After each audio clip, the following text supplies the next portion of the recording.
মুশরিকরা পুনরুত্থান বিশ্বাস করত না। আল্লাহ তাআলা এই পুনরুত্থানকে অসংখ্য আয়াতে বলেছেন। কারণ একজন মানুষের যদি পুনরুত্থানে বিশ্বাস না থাকে,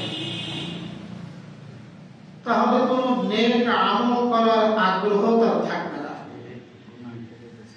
সে কেন শেষ রাত্রে উঠবে ঠান্ডার মধ্যে? সে কেন তার কষ্ট উপার্জিত পয়সা দান করবে? সে কেন সারাদিন অভুক্ত থেকে রোজা রাখবে? বান্দা এই যে আমলগুলো করে, যত নেক আমল করে এজন্যই করে আল্লাহ তাআলার কাছে আমাকে উপস্থিত হতে হবে, আমলের হিসাব দিতে হবে, এবং আল্লাহ পাক এই কষ্টের পুরস্কার আমাদেরকে সেদিন দান করবেন। এই জন্য নেক আমল করি আমরা। আর যদি পুনরুত্থানে বিশ্বাসী কোন ব্যক্তি না হয়, তাহলে ওই ব্যক্তি মানুষ খুন করতেও তার দ্বিধা করবে না, চুরি রাহাজানি করতেও দ্বিধা করবে না, জেনা ব্যভিচার মদ পান কোনো কিছু করতেই সে দ্বিধাবোধ করবে না। তবে দেখা গেল অনেকগুলোর পিছনে আমার আখিরাতের বিশ্বাসের সম্পর্ক। আল্লাহ পাক এই জন্য বিভিন্ন ভাবে বুঝিয়েছেন আখিরাত এটা সত্য, আখিরাত এটা সত্য। আল্লাহ তাআলা বলেন সূরা কফ 10 নম্বর আয়াত, এর আগের আয়াতে বলেছেন ফাআমবাতনা বিহি ওয়া নাযালনা মিনাস সামাই মাআন মুবারাকা, এবং আমি আল্লাহ আসমান থেকে বৃষ্টি নাজিল করি। কি নাজিল করি? বরকতময় বৃষ্টি নাজিল করি, এবং এই বৃষ্টির পানি দ্বারা বিভিন্ন বাগ বাগিচা উৎপন্ন করে। কি করি? বিভিন্ন বাগ বাগিচা উৎপন্ন করে। শুধু বাগ বাগিচা না, আল্লাহ পাক বলেন ওয়ান নাখলা বাসিকাতিল লাহা তালউন নাযীদ, এবং উঁচু উঁচু খেজুর গাছ, উঁচু উঁচু খেজুর গাছ, লাহা তালউন নাযীদ, যা রয়েছে গুচ্ছ গুচ্ছ দানা। তালউন বলা হয় ছোট ছোট ফল, ছোট ছোট ফল। খেজুর যখন বড় হয়ে যায় তখন করে খেজুর, ওটাকে বলে তামার, আরবিতে তামার বলে, রোতাব বলে। আর যখন সেটা ছোট থাকে ওটাকে বলা হয় তালউন। আর নাজিদ মানে ওর যে কলি থাকে, কলির মধ্যে যখন সে একটা আরেকটার সাথে মিশানো থাকে, ওইটাকে বলা হয় নাজিদ। মোট কথা আল্লাহ পাক উঁচু উঁচু খেজুর গাছ তার দ্বারা উৎপন্ন করেন, যার জন্য রয়েছে গুচ্ছ গুচ্ছ খেজুর। সুবহানাল্লাহ। আল্লাহ পাক বৃষ্টির পানি দ্বারা অনেক গাছই উৎপন্ন করেন, কিন্তু বিশেষ করে খেজুর গাছের কথা কেন বললেন? আল্লাহ পাক তো নারকেল গাছ এর দ্বারাই তো হয়, তাল গাছও তো হয়, আর অন্যান্য যত গাছ আছে সব গাছই তো বৃষ্টির পানি দ্বারা উৎপন্ন হয়। কিন্তু এতগুলোর মধ্যে আল্লাহ পাক বিশেষ করে খেজুর গাছের কথা কেন বললেন? তাফসীরে মাযহারিতে এর কিছু কারণ লিখছেন। খেজুর গাছের উপকারিতা, খেজুর গাছের উপকারিতা ব্যাপক হওয়ার কারণে আল্লাহ পাক খেজুর গাছের তুলনা করছেন। খেজুর গাছের উপকারিতা কি? অনেক ব্যাপক। সহিহ বুখারীর হাদিস, রাসূল কারীম সাল্লাল্লাহু আলাইহি ওয়াসাল্লাম বলেন ইন্না মিনাশ শাজারাতি শাজারাতান লা ইয়াসকুতু ওয়ারাকুহা ওয়া ইন্না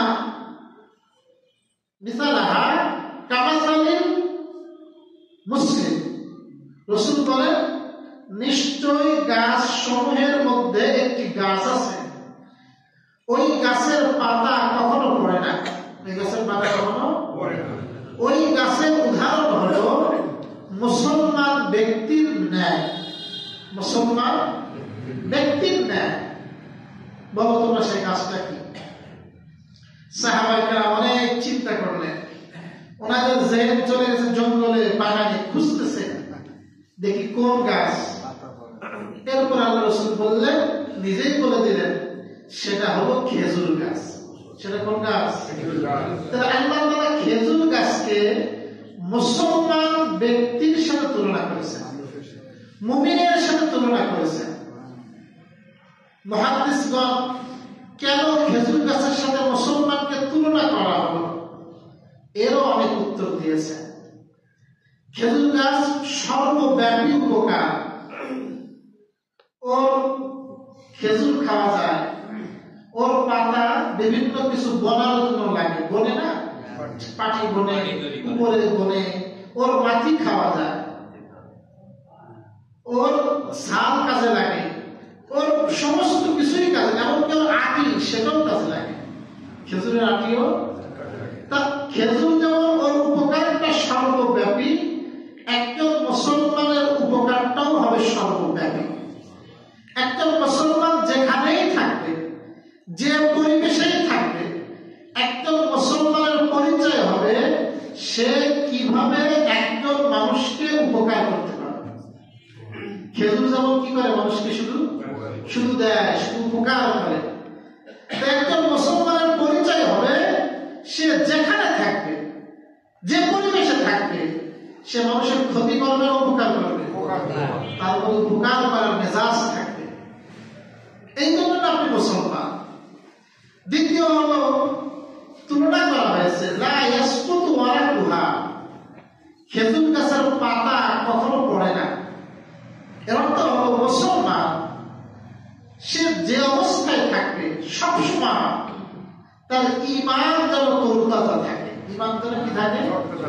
খেজুরের পাতা, এটা কিন্তু শীতকাল বলেন, গরমকাল বলেন, সবসময় খেজুরের গাছে খেজুরের পাতা থাকে, একেবারে নেড়ি হয়ে যায় না। মেহগনি গাছ কি হয়ে যায়? একবারে নেড়ি হয়ে যায়। খেজুর গাছ কিন্তু এভাবে হয় না, সবসময় তার পাতা সবুজ। তা মুহাদ্দিসরা বলেন ঠিক তেমনি একজন মুসলমান এরকম না 6 দিন গুনাহের পাপের মধ্যে ডুবে থাকলাম আর একদিন নামাজ পড়লাম। আমার ঈমান সবসময় খেজুর গাছের মতো যেন তরুতাজা থাকে। এই জন্য তুলনা করা যায় কার সাথে? মানুষের সাথে, মুসলমানের সাথে খেজুর গাছ। আর একটা তুলনা হলো, খেজুর গাছের উপরে যতই ঝড় আসে, সাধারণত খেজুর গাছের উপর যতই ঝড় আসে সেটা দোলে, হেরে দোলে, কিন্তু খেজুর গাছটা মাটি থেকে মূলত পাটন হয়। বুঝলেন ভাই? বলে একজন মুসলমান তার জীবনে এরকম কখনো কখনো বালা মুসিবত আসবে, কখনো বিপদ আসবে, তো মুসলমান কি করবে? সবর করবে। সে বিপদের কারণে বেসবর হয়ে একবারে কুফরিতে সে চলে যাবে না, কুফরিকে সে গ্রহণ করবে না। এই জন্য কার সাথে তুলনা করা হয়েছে? মানুষের সাথে খেজুর গাছ। আর অনেক মুহাদ্দিসরা ব্যাখ্যা করেছেন। তাফসীর ইবনে কাসির আরো একটা বর্ণনা আসছে, বলে আল্লাহ তাআলার কাছে যত গাছ আছে সব গাছের মধ্যে সবচেয়ে সম্মানিত গাছ যেই গাছের গোড়ায় হযরত ঈসা ইবনে মারইয়াম জন্মগ্রহণ করেছেন। ঈসা আলাইহিস সালাম কোন গাছের তলায় জন্মগ্রহণ করেছিলেন? খেজুর গাছের তলায়। এবং ওই বর্ণনার মধ্যেই রয়েছে, তাহলে আল্লাহ তাআলার কাছে সবচেয়ে সম্মানিত গাছ হলো খেজুর গাছ। ফাআতিমুন নিসাআ ওয়াল ওয়ালাদ, বলে তোমরা তোমাদের বিবিদেরকে, তোমরা তোমাদের সন্তানদেরকে এই খেজুর খাওয়াও। কি খাওয়াও? খেজুর খাওয়াও। যদি তুমি তরুতাজা খেজুর খাওয়াতে নাও পারো, যদি সেটা তোমার কাছে না জোটে, তাহলে শুকনা খেজুর, সেইটা হলেও তোমার স্ত্রী সন্তানকে খেজুর খাওয়া। আল্লাহ তাআলা হযরত ঈসা আলাইহিস সালামকে ওই শিশুকালে যে খাদ্যের ব্যবস্থা করেছিলেন, সেই গাছে খেজুর, সেটার নাম কি? ওয়াহুজ্জি ইলাইকি বিজিযইন নাখলা তুসাকিত আলাইকি রুতাবান জানিয়া। ও মারিয়াম, গাছটা ধরে একটু তোমার দিকে টান দাও, একটু নাড়া দাও, তোমার কাছে তাজা তাজা খেজুর পড়বে। প্রিয় ভাইরা, তাহলে এই জন্য বাচ্চাদের জন্য, বিশেষ করে ছোট বাচ্চা, গর্ভবতী, বিশেষ করে মহিলা, এনাদের জন্য খেজুর কিন্তু খুবই পুষ্টিকর, খেজুর খাওয়াবে। আল্লাহ তাআলা বলেন এই বড় বড় খেজুর গাছ যাতে রয়েছে আপনার গুছি গুছি একেবারে মিলানো মিলানো খেজুর, এই খেজুর গাছটাও কিন্তু আমি আল্লাহ ওই বৃষ্টির পানি দ্বারা উৎপন্ন করেছি। আল্লাহ বলেন রিজকান লিল ইবাদ ওয়া আহইনা বিহি বালদাতাম মাইতা কাযালিকাল খুরুজ। এটা কেন দিলাম? রিজকান লিল ইবাদ, আমার বান্দাদের জন্য রিজিক শুরু, আমার বান্দাদের জন্য রিজিক। ওয়া আহইনা বিহি, এবং আমি আল্লাহ এই পানি দ্বারা জীবিত করি বালদাতাম মাইতা, মৃত জমিনকে। কি করি? মৃত জমিনকে আমি আল্লাহ জীবিত করি। কাযালিকাল খুরুজ, অনুরূপ ভাবে পুনরুত্থান হবে। বুঝে না? অনুরূপ ভাবে কি হবে? আমাদের বাংলাদেশে তো বৃষ্টি খুব ঘন ঘন হয়। কোরআন বিশেষ করে যে অঞ্চলে নাজিল হয়েছে, মক্কাতে, মদিনাতে, আরবে, সেখানে কিন্তু বৃষ্টি এত ঘন ঘন হয় না। বছরে একবার বৃষ্টি, বা 2 বছর, 3 বছর, 4 বছর, 5 বছর পর একবার বৃষ্টি হয়। এই 3 বছর, 4 বছর, 5 বছর অনাবৃষ্টির কারণে সমস্ত তরুণতা, সমস্ত ছোট ছোট গাছপালা যদি কৃত্রিম পানি না দেওয়া হয়, সব মাটির সাথে মিশে যায়। কোথাও কোনো কি দেখবেন না আপনি? গাছপালা, সবুজ শ্যামল, এগুলো দেখবেন না। বুঝতে পারছেন কথা? এখন মক্কাতে বিভিন্ন জায়গায় দেখা যায় সেখানে পানি দেওয়া হয়, কিন্তু যেখানে পানি দেওয়া হয় না, ওই মক্কা থেকে মদিনায় যখন যাবেন দেখবেন 2 পাশে মরুভূমি আর মরুভূমি, কিচ্ছু নাই, কোনো গাছপালা নাই। তো যেখানে বৃষ্টি হয় না সেখানে কোনো কি জন্মে না? তাহলে এই মরুভূমির মধ্যে দেখো না, আমি যখন 1 বছর পরে একবার বৃষ্টি দিই, বা 2 বছর পরে একবার বৃষ্টি দিই, যেটা একেবারে মাটির সাথে শুকায় গেছিল, আল্লাহ পাক বলেন ওই শুকনো মাটি থেকে আমি আল্লাহ তরতাজা উদ্ভিদ, বিভিন্ন লতা পাতা, গাছ আমি উৎপন্ন করি। বলে না? এমনকি ওখানে যখন কাটা কাটা হয়ে যায়, ছোট ছোট পোকা মাকড়, এগুলো ওখানে আল্লাহ দেখা যায়। আমরা দেখি না যে বিভিন্ন মাটির ওখানে পোকা মাকড়, তারপরে সবুজ তরুলতা, এগুলো উৎপন্ন হয়েছে। আল্লাহ বলতেছেন এখান থেকে, এই যুক্তি থেকে তুমি বোঝো, যে মাটির মধ্যে কোনো ঘাস পাতা ছিল না, যে মাটি একেবারে শুকনো ছিল, সেই মাটি থেকে আমি আল্লাহ বৃষ্টি দিয়ে যেমন গাছ উৎপন্ন করলাম, আমি সেখানে পোকামাকড় দান করলাম, আমি আল্লাহ অনুরূপ ভাবে তোমরা মৃত্যুবরণ করার পরে, মাটির সাথে মিশে যাওয়ার পরেও আমি আল্লাহ তোমাকে পুনরায় জীবিত করতে পারব।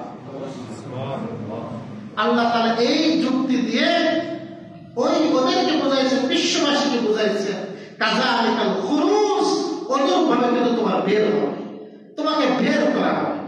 তাহলে আমাদের পুনরুত্থান আসতে হবে, আমার মারার পরে আমাকে কিন্তু আবার তোলা হবে, শিক্ষায় ফু দেওয়া হবে, তখন কিন্তু আমরা আবার উঠব।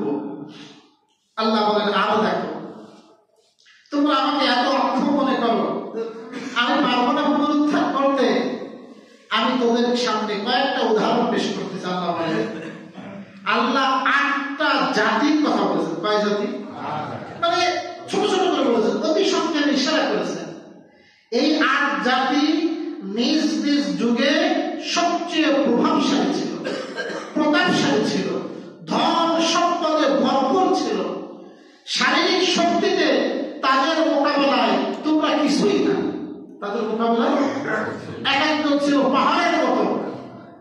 বলে সেই ব্যক্তিদেরকে আমি আল্লাহ আযাব দিয়ে শেষ করে দিয়েছি। তা আমি আল্লাহ তোদেরকে পারবো না? পারবে? আল্লাহ বলেন এক একটা করে নেন।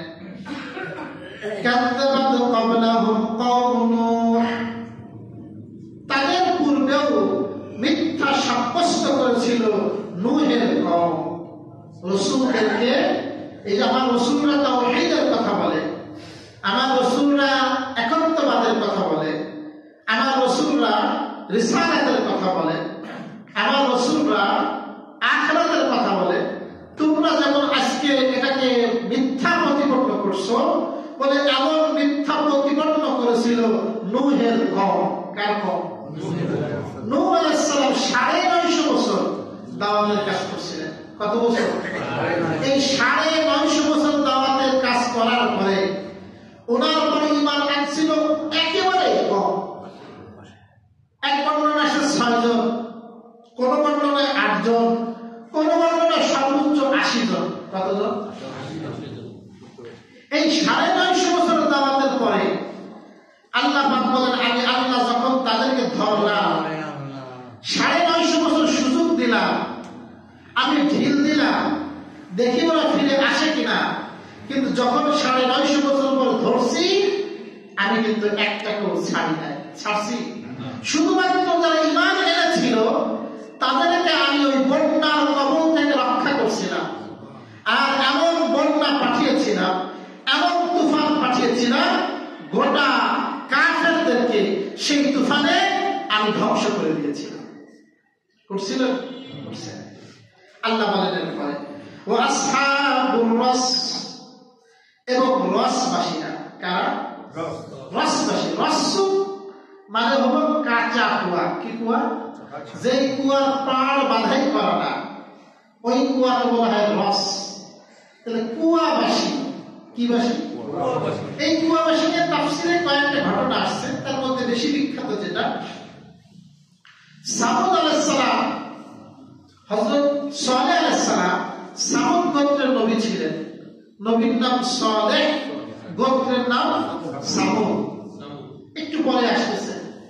ওই কওমের সামুদকে যখন ধ্বংস করা হয়, তখন যারা হযরত সালেহ আলাইহিস সালামের ঈমান আনছিলেন, এমন সংখ্যা ছিল 4000। কয় হাজার? 4000। এদেরকে আল্লাহ ধ্বংস করেননি। ওই 4000 ওই এলাকা ছেড়ে অন্য এলাকাতে চলে যায়, এবং সেখানে একটা কূপের পাশে যেখানে পানি ছিল ওরা বসবাস করা শুরু করে। সালেহ আলাইহিস সালাম চলে যান, এরপরে যুগের পরে যুগ যায়, দেখা যায় ওরা আস্তে আস্তে মূর্তি পূজার দিকে চলে যায়।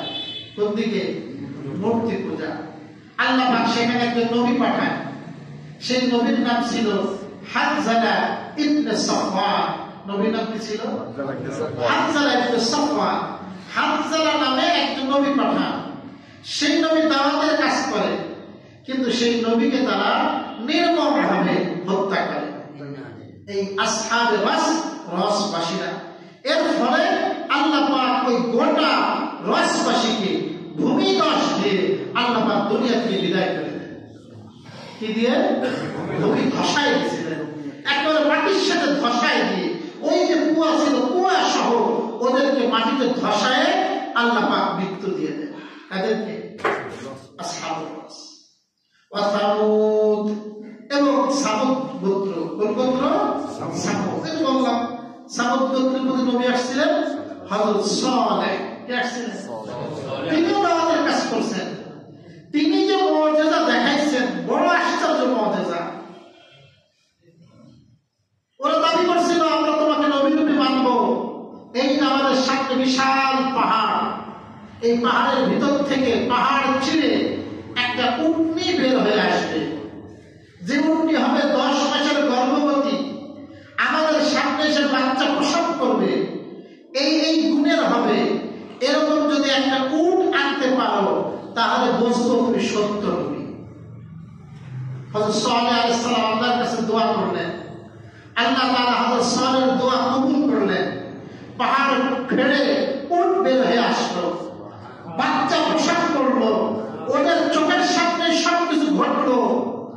কিন্তু এখন দরকার ছিল কি? সব মানুষ একসাথে ঈমান আনা না? কিন্তু তাদের কপাল পোড়া। এরকম অলৌকিক ঘটনা দেখেও তাদের কপালে ঈমান জোটে না। এর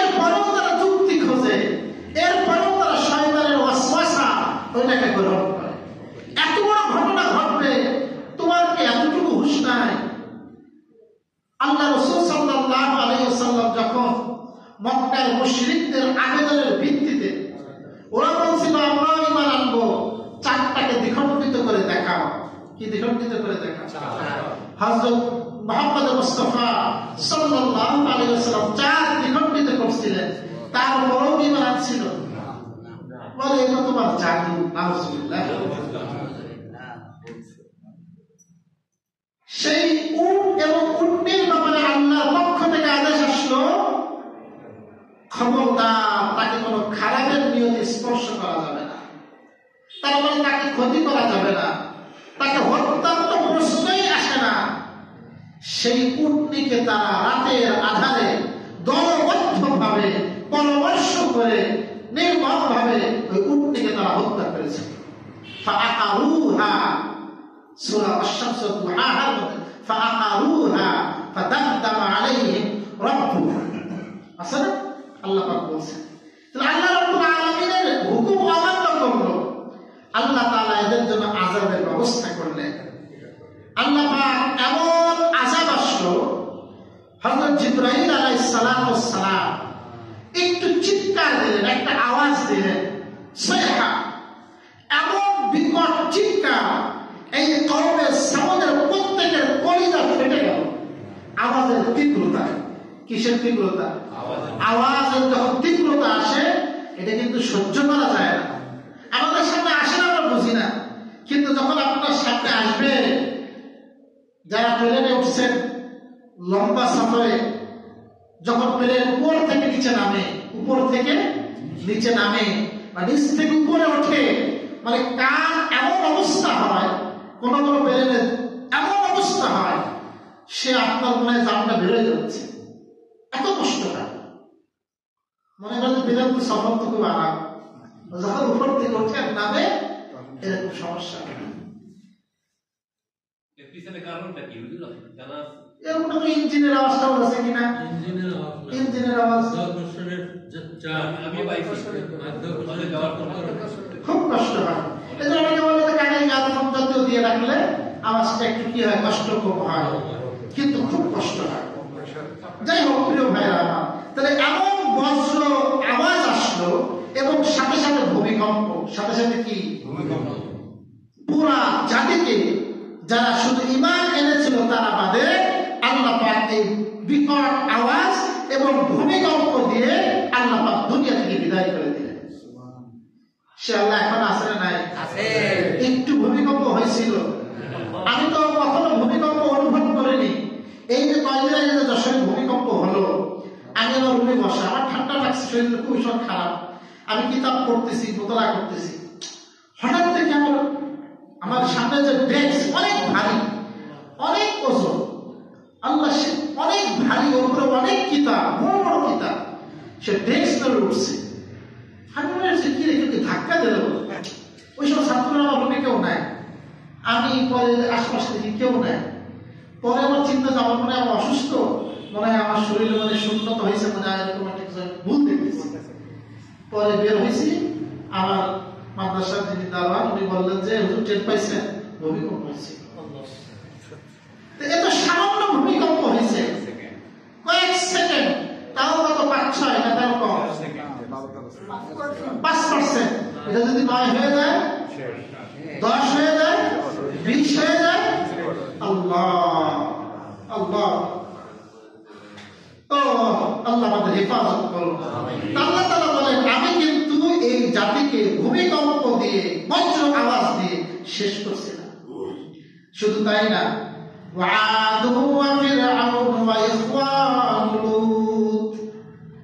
এবং আদ জাতিকেও আমি ধ্বংস করেছিলাম। কাকে?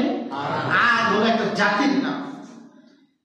এরা ছিল বিশাল দৈত্যের মতো একটা মানুষ, বিশাল শক্তিশালী মানুষ, পাহাড় খনন করে, পাহাড় খোদাই করে সেখানে থাকতো।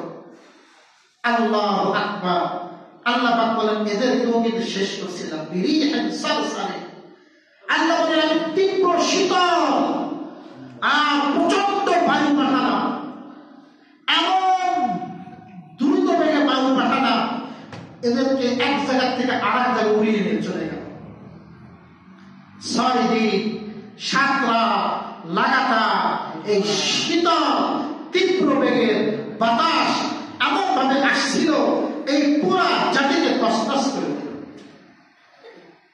আম্মা আয়েশা সিদ্দিকা রাদিয়াল্লাহু তাআলা আনহার হাদিস, সহিহ বুখারীর বর্ণনা। আয়েশা সিদ্দিকা বলেন, ইয়া রাসূলুল্লাহ, যখন আকাশে আমরা মেঘ দেখি আমরা বড় খুশি হই, বৃষ্টি হবে। যেহেতু আরবে কি হয় না, বৃষ্টি হয় না, আমরা বড় খুশি হই, বৃষ্টি হবে। কিন্তু আপনার চেহারাটা মলিন দেখি, আপনাকে বড় পেশাব দেখি। ইয়া রাসূলুল্লাহ, এর কারণ কি? আপনি তো পেশাব হন কেন আকাশে মেঘ দেখলে?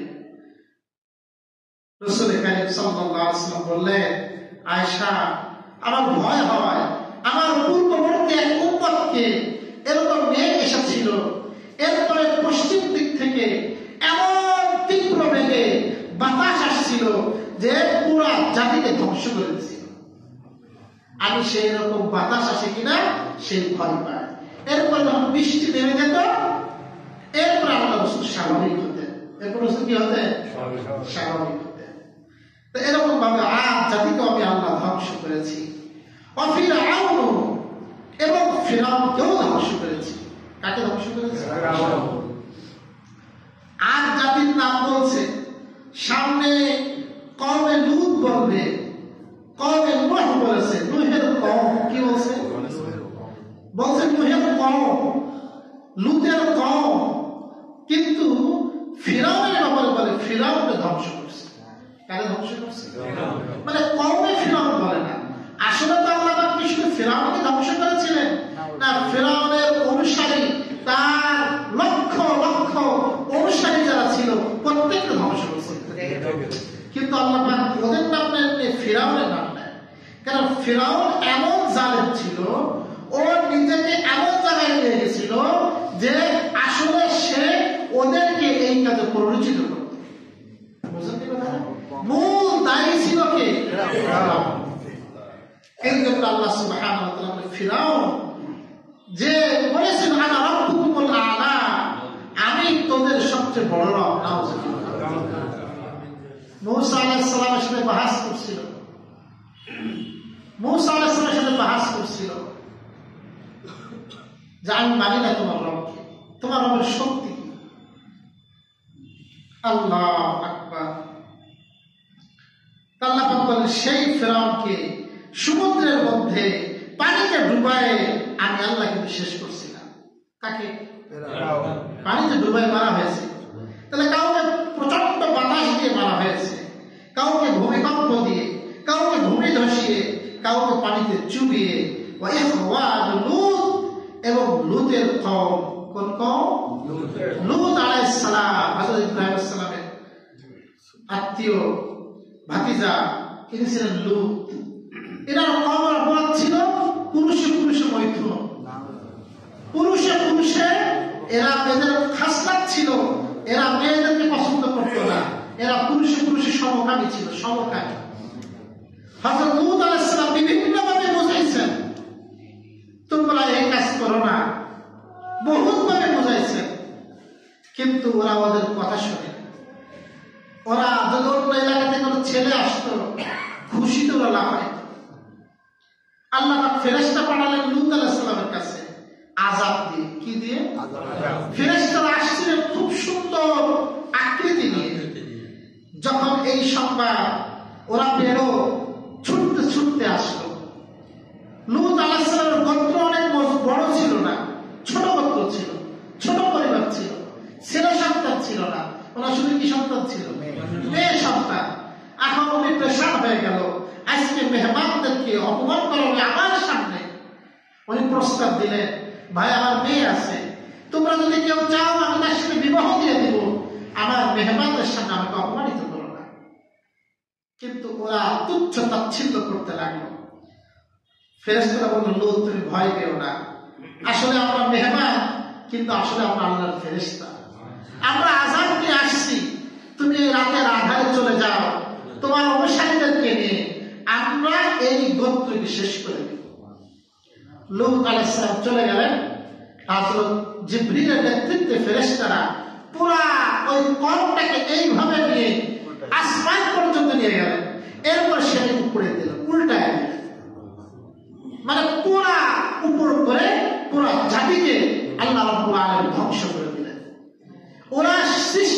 সাধারণ নিয়ম সেইটাকে উল্টাইছিল। আল্লাহর নিয়ম হলো যে যেরকম করবে শাস্তি তার সেরকম দেবে। ওদেরকে উল্টায় আল্লাহ শেষ করলেন। ওখানে এখন তো সাগর হয়েছে, ডেড সি, মৃত সাগর, অনেক যায় সেখানে দেখতে। অথচ ইসলামের বিধান হলো যেখানে আযাবের জায়গা, গজবের জায়গা, সেই জায়গায় না যাওয়া, সেখানে কি করা, সেখানে না। আল্লাহ বলেন আমি কিন্তু এইভাবে ধ্বংস করছি। আজকে পত্র পত্রিকাতে আসতেছে বাংলাদেশে এইডস মহামারীর আকার ধারণ করতেছে, এবং তার পরীক্ষা নিরীক্ষা করে দেখা গেছে সব সমকামিতা। কিসের থেকে আসছে? এই সমকামিতা। এর থেকে আল্লাহ আমাকে কঠিন আযাব দান করছে।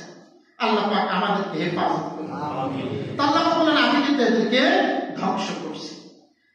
আজকে আল্লাহ পাক যেটুকু বললাম আমরা, নূহের কওম, আসহাবুর রাস, সামূদ, আদ, ফিরআউন, লূত, আল্লাহ সুবহানাহু ওয়া তাআলা আমাদেরকে যতটুকু বললাম আল্লাহর উপর পরিপূর্ণ ঈমান তৌফিক দান করুন। আল্লাহ পাক এই ঘটনাগুলি থেকে আমাদেরকে শিক্ষা নিয়ে আল্লাহর সামনে নিজেকে সমর্পিত করার তৌফিক দান করুন। আমিন ওয়া আখিরু দাওয়ানা আলহামদুলিল্লাহ।